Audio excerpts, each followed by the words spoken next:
Bismillahirrahmanirrahim. Elhamdülillahi Rabbil alemin. Ve salatu ve selamu ala Resulillahil emin. Ve ala alihi tahirin el-masumin. Ve la'na daim ala a'daihim ve munkiri fezailihim ve gasibi hukukihim ecma'in. Min el-ana ila yevmiddin. Xanım Fatimə Zəhranın əyyamıdır. Onun şəhadət günləridir. Və keçən günlərdə xanım Fatimə Zəhranın fəziləti barəsində müəyyən məqamlara toxunduq. Qur'an-ı Kərim ayələrində xanım Fatimə Zəhranın dəyəri, mənziləti barəsində müəyyən qədər danışdıq. Və bir neçə gün mövzu o qədər çoxdur, sadəcə hərəsindən təbərrük olaraq 2-3 mövzu götürürəm ki, bizim də burada müəyyən xidmətimiz olsun. O böyük kərəm dəryasından bizə də inşallah bir pay ayrılsın. Xanım Fatimə Zəhra salamullahi aleyhanın ləqəbləri var ki, müxtəlif ləqəbləri var. Peyğəmbər tərəfindən, Allah tərəfindən verilən ləqəblərdir. İnşallah qismət olarsa, növbəti günlərdə də indi bir neçə gün xanım Fatimə Zəhranın ləqəblərindən danışarıq. Əlbəttə, bu ləqəblər sıradan bir şey deyil. Yəni, belə deyil ki, boş-boşuna olsun. Bunların hər birisinin ölçülü biçili mənası var və hər birisinin dəyəri var. Amma müqəddimə olaraq bunu qeyd edeyim ki, Qur'an-ı Kərim və Əhl-i Beyt əleyhissalamın kəlamlarında insanın qidasına böyük əhəmiyyət verilir. İnsan qidası Allah yanında çox önəmli və əhəmiyyətlidir.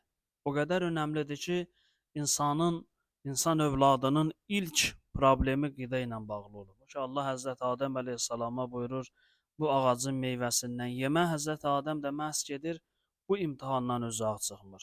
Yemək məsələsində, qida məsələsində ilişir Həzrəti Adəm.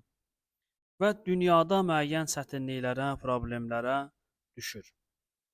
Eləcə də digər bir ayədə Əbəsə surəsində oxuyuruq ki, فَلْيَنْظُرِ الْإِنْسَانُ إِلَى طَعَامِهِ İnsan yeməyinə diqqət eləməlidir. İnsan yeməyinə baxmalı, çox ciddi şəkildə baxmalıdır. Fəliyənzur, yəni ərəb dili qrammatikasında burada neçə təkid var. Təkid eləyir ki, insan yeməyinə diqqət eləməlidir. Burada yeməkdən məqsəd nədir? Məsələn, müfəssirlərin bəzisi qeyd eləyir ki, burada insanın yeməyinin keyfiyyətinə diqqət eləməlidir. Yəni o ki, Allah Quran-ı Kərimdə buyurur, və yuhillə ləkum təyyibat və yuharrim aleyhimul xəbais. Allah halalları, pakları bunlara halal eləyibdir, pislikləri, çirkinlikləri isə bunları haram eləyibdir. Bir məsələn, qan yemə, leş yemə və yaxud da insanın həqiqi kimliyindən çıxardacaq mayələrdən qəbul eləmə və s. İnsanı doğru, düzgün, pak və təmiz olan yeməklərə, qidalara üstünlük verməyi tövsiyə edir. Bu birinci mənası və düzdür.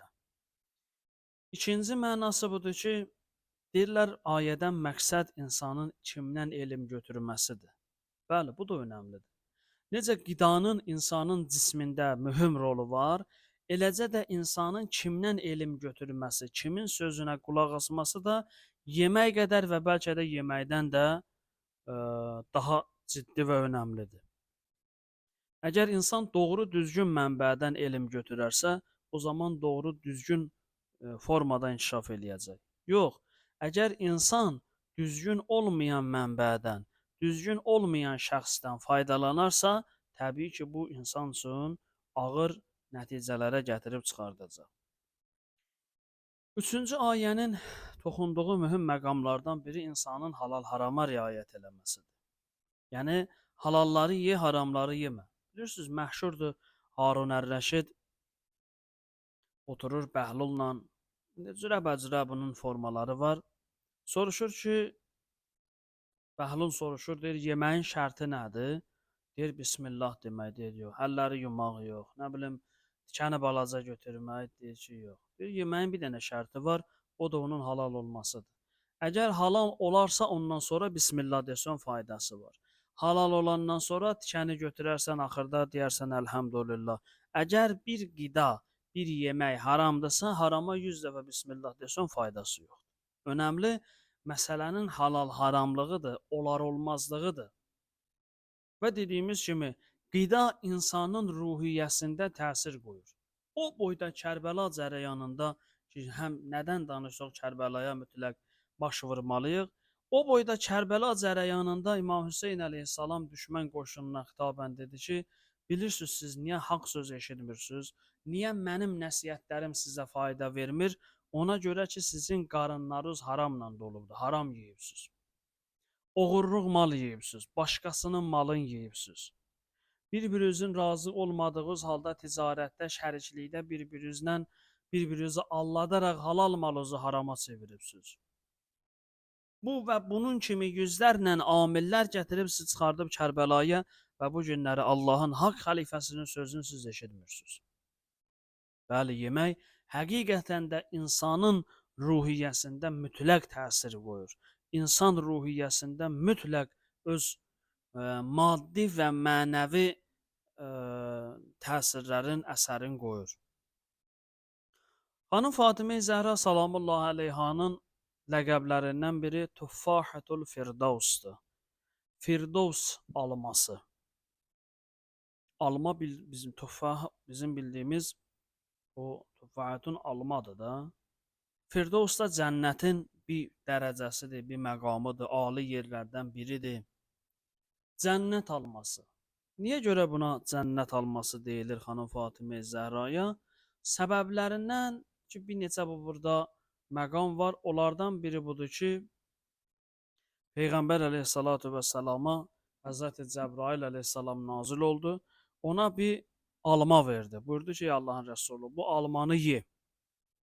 Bu cənnətdən sənin üçün göndərilirdi. Peyğəmbər əleyhissalam həmişə ona gələn hədiyyələri, ona gələn nələrisə mütləq ətrafındakılarla bölürdü. Amma bu dəfə Cəbrail əleyhissalam buyurdu ki, bunu heç kəslə bölüşmə, bunu özün ye fəqət. Və özün yeyəndən sonra bu qidadan, bu almadan bir uşaq dünyaya gələcək. Və o cənnət qoxulu olacaq. Cənnət xanımlarının, dünya xanımlarının sərvəri olacaq. Peyğəmbər əleyhissalam elə deyilir. Və bu qidanın təsirindən, bu qidadan xanım Fatimə Zəhranın özülü yoğrulur. Ona görə Peyğəmbər əleyhissalam deyirdi ki, mənim qızım Fatimə cənnət qoxusu verir. Cənnət yadıma düşəndə, cənnət üçün darıxan zaman xanım Fatimə Zəhranı iyiləyirəm. Onun iyi cənnət idi. Çünki o Firdevs almasından dünyaya gəlibdi. Onun nütfəsi Firdevs almasından tutulubdu. Və xanım Fatimə Zəhra salamullahi əleyhaya ona görə cənnət meyvəsindən olan cənnət alması deyirlər. Bu qidanın insan ruhiyyəsində qoyduğu təsirdir. Bu günləri xanım Fatimə Zəhranın bu məclisində, xanım Fatimə Zəhranın adına təşkil olunan bir yığıncaqda məndən sizə hədiyyə olsun ki, yeməklərimizə diqqət eləyək. Gələcəyimiz bizim qidalarımızdan da asılıdır. Təkcə qidamızdan asılı deyil, amma həm də qidalarımızdan asılıdır. Qidanın bizim gələcəyimizdə, istər özümüzün, istər gələcək nəsillərimizin gələcəyində çox əhəmiyyətli şəkildə təsiri var. Ona görə o ki, böyüklərimiz Allah rəhmət eləsin, ciddi tapşırırdılar ki, yeməyə diqqətli ol.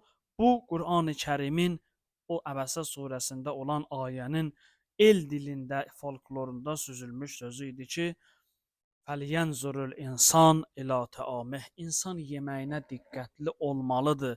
İnsan yeməyində diqqətli olanda onun mənəviyyatının yaxşılığa və yaxud da pisə doğru hərəkət edir. Niyə görə bizə deyirlər çox yeməyin, çox yemək insana süslük gətirər.